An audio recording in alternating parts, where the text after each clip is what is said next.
Über etliche Generationen hat sich bei der Makita Akku-Radio-Reihe nicht wirklich viel geändert. Das neue Makita DMR115 hat dabei jedoch meines Erachtens nach am meisten mit auf den Weg bekommen. Was es alles kann und ob sich der Umstieg lohnt, erfährst du in diesem Video. Aktuellster Preis und Angebote unten in der Infobox. Los geht's!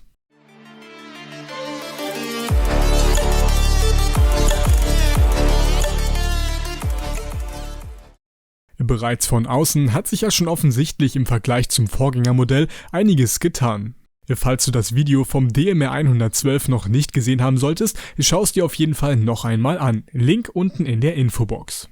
Das neue Design des DMR115 sieht meiner Meinung nach wesentlich übersichtlicher und markanter aus. Dennoch erinnert es nicht zuletzt aufgrund der Makita-Logos, der Form und Farbe an die früheren Versionen. Ein etwas näherer Blick zeigt, alles ist wirklich spitzenmäßig verarbeitet, was auch das Gewicht von immerhin fast 5 Kilogramm unterstreicht. Ringsherum befinden sich wie gewohnt die breiten Gummikanten, welche das Radio bei einem Absturz zum Teil schützen sollen. Außerdem ist es mit der IP65-Zertifizierung also staubdicht und gegen Spritzwasser geschützt, ergo bestens für außen geeignet. Durch den Klappmechanismus auf der Oberseite kann wie zuvor auch die hintere Akkuschutzabdeckung geöffnet und der neue Akku eingelegt bzw. entnommen werden. Das DMR115 verfügt über die Schnittstelle für 18 Volt und 14,4 Volt Akkus unterhalb sowie für 10,8 und 12 Volt Akkus oberhalb.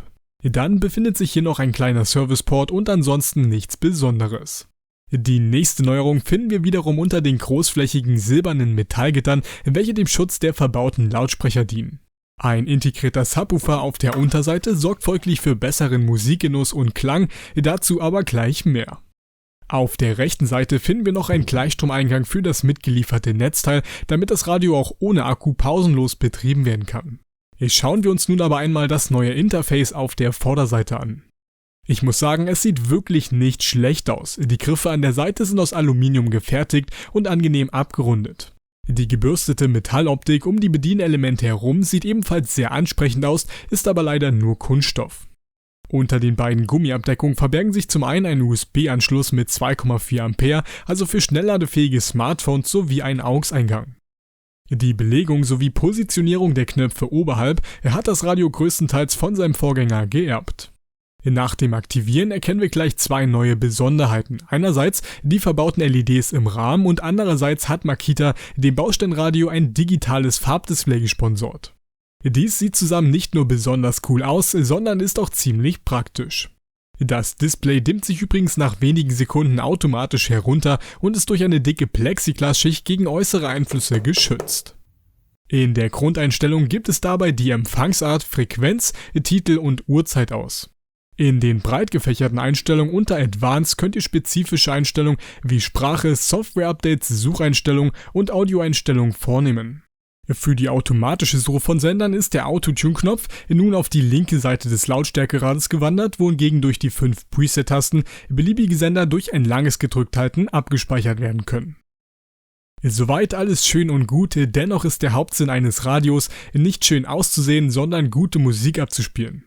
Dafür verfügt das DMR115 wie die Vorgängermodelle auch über AUX, FM, DAB+ und Bluetooth.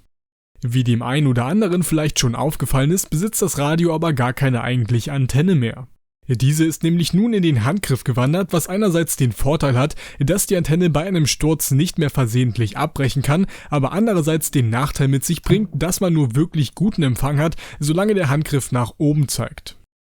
Die positive Nachricht in Anbetracht auf die Bluetooth-Verbindung ermöglicht das Radio nun auch Bluetooth 5.0, sprich eine wesentlich größere Reichweite, technisch gesehen bis zu theoretisch 240 Metern, in der Praxis natürlich etwas weniger.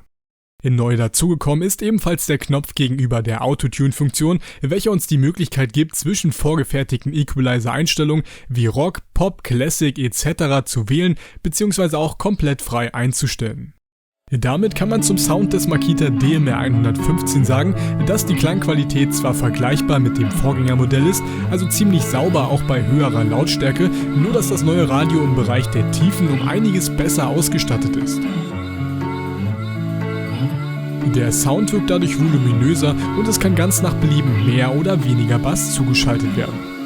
Ein Übersteuern der Bassmembran ist mir speziell im Rock- bzw. auch Pop-Genre bei etwas höherer Lautstärke, also speziell über Stufe 20, aufgefallen. Hier nochmal ein kleines Beispiel. Zusammenfassend kann ich sagen, dass das DMR 115 von mir eine ganz klare Empfehlung bekommt. Zwar ist es nicht billig, bietet aber dafür eine ganze Hand an praktischen Vorzügen. Okay, falls dir das Video gefallen hat, lass doch gerne einen Daumen nach oben da und abonniere diesen Kanal, um meine Arbeit zu unterstützen. Außerdem findest du in der Videobeschreibung etliche Angebote und Aktionen, einfach mal reinschauen. Ich bedanke mich bei allen Unterstützern, wünsche ein schönes Wochenende und bis zum nächsten Mal. Tschüss.